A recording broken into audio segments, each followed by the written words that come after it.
Our next guest is a dear friend and a best-selling author.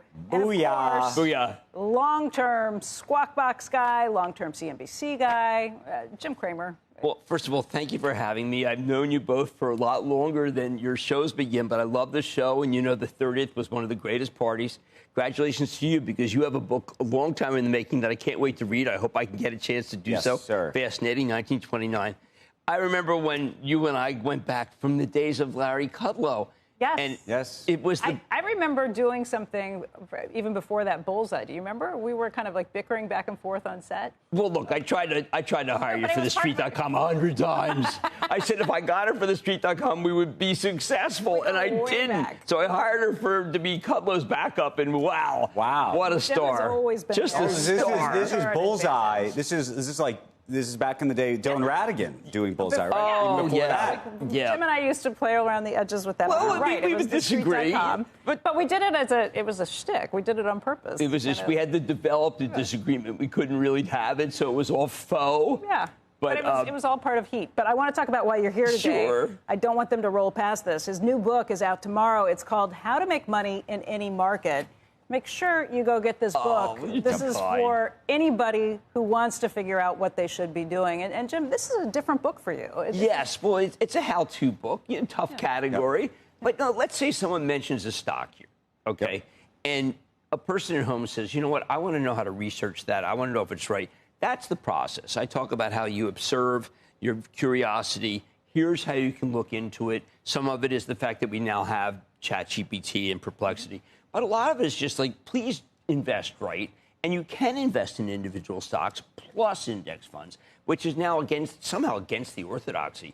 So I find that when someone says, look, there's a change at the top in Barrick. We just had right now Mark Bristow just retired. Let's look into that. Maybe it's time to buy a gold stock. But then you see it's up 110.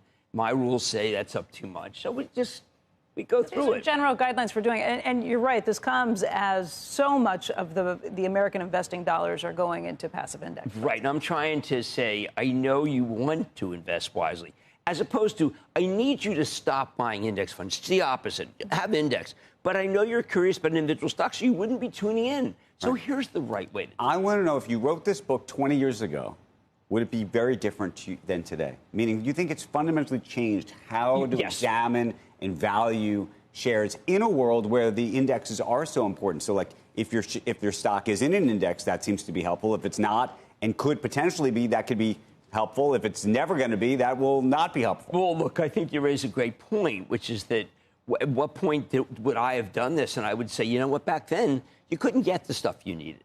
I mean, can you imagine if you have Atkins on, who is a really fascinating guest. How about if you go 2 reports a year? That could be tougher, but I explain how to research it based on the conference calls.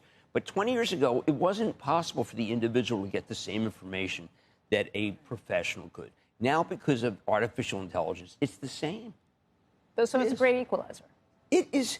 I find it incredible. I mean, before I came out here today, I had to look up some things for the 9 o'clock show. I like to do more than one, but I wanted to compare a bunch of stocks.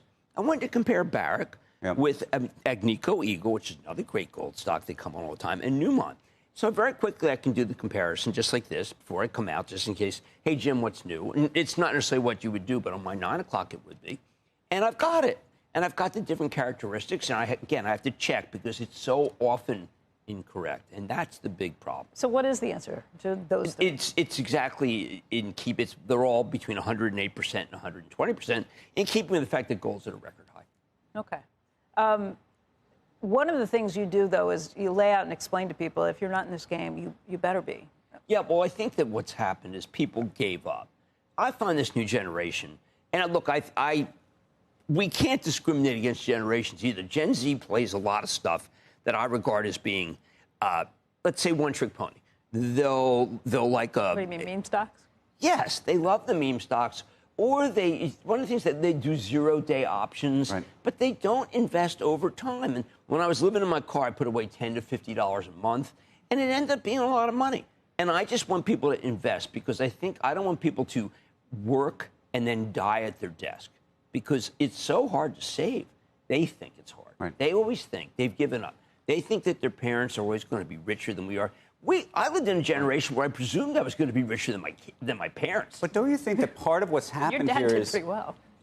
that generation is now trying to shoot for the moon, right? It's turned into less investing and maybe more of a speculation because they feel like the only way out is that. But they can buy companies that they observe.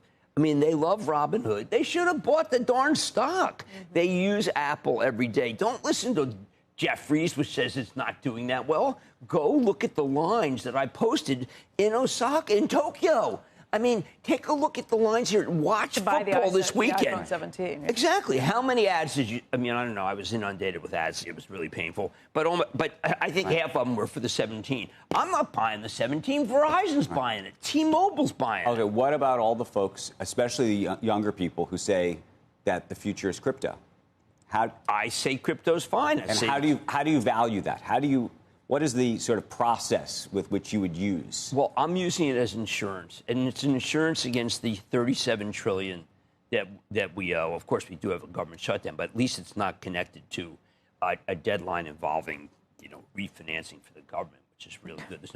The government shutdown is not done at the same time as a possible cataclysm of not paying our bills. But I don't know. I think that crypto is. I'm not valuing it as fun. I'm valuing it as anti. What the younger people think is our country's problems. They may know that one. Right. But then again, maybe my generation never has to see it, and their generation is going to have to live with what happens. When you talk about what the younger generation is involved in, I've talked to other investors who worry that it's into this, as you're saying, almost like a gambling mentality instead of a longer term. And so what do you do for longer term? Does that mean you could still play with some of these things and go after them, but you want to take some of your money and make sure it's there for the long haul? Right. I want investing, not trading. I think that one of the things that we've made a mistake on is that we do it. Look, the propensity is to talk about buy, sell, hold because we have a lot of analysts on. But how about buy and hold? Or buy and homework. So how many times did people trade out of Apple? Because each launch was problematic. How about the incredible rush against what I regard as being the AI market that was great for Meta? It turned out to be great for Alphabet once they won the lawsuit. So I just think that there were so many opportunities right in your face. Right in your face. Right now, you've talked about recently just this idea that there's two economies out there, right? Yes. You've got the AI and the tech one that is a booming economy. But on the other hand, you have a consumer that probably needs a little help. I think the consumer does. And I saw the Fire Pal cartoon. I don't know. I mean, that's hard for me because he's a gentleman. He's worked really hard. Yeah. And I think that I don't want to ridicule a guy who's spent his life. Well, he had some private sector. But, yeah, there's two markets. And look at this First Brands. I mean, when you look at it, the liabilities, if you look at ChatGPT, Perplex, whatever, the liabilities are between like 10 billion and 50 billion. Who the heck knows? But they were Anko, wipers, okay, auto light spark plugs. These are big Walmarts. We haven't heard from Walmart. But you want to know that's the American way for the consumer because that consumer is trying to keep their car running. How do you think about, though, the AI boom in the idea that we're now getting into?